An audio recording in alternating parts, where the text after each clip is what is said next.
Video games seem so demystified these days. I guess that's one reason I made Cosmic Blocks, because I wanted to make something deep in strategy where it wasn't clear what the best thing to do was.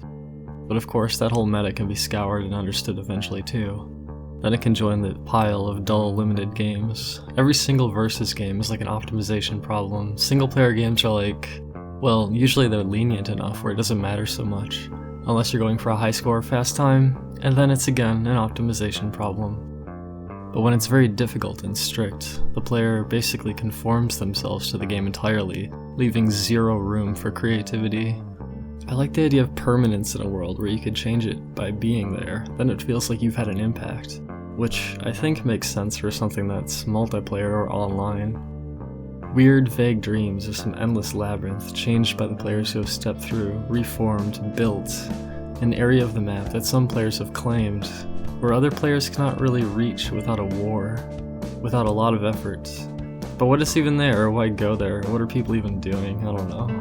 And then games as narrative, stories, compelling stories, and the linearity of good stories versus freedom of player, walking through set pieces, guided. Some companies I guess tried to make good branching stories, but I like to think of Black Mirror, Bandersnatch, which was, I hated it.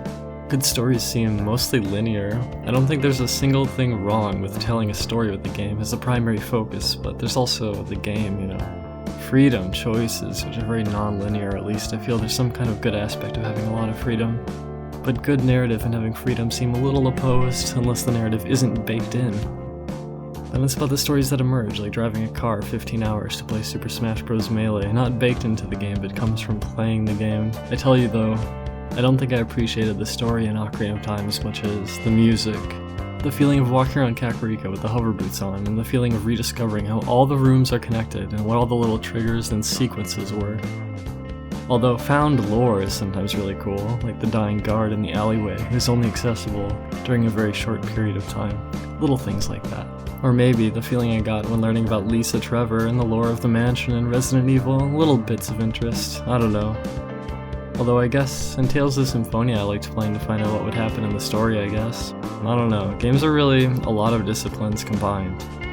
I would also say I enjoyed playing through MGS for the story, but I also literally enjoyed watching all the cutscenes on YouTube as a giant movie.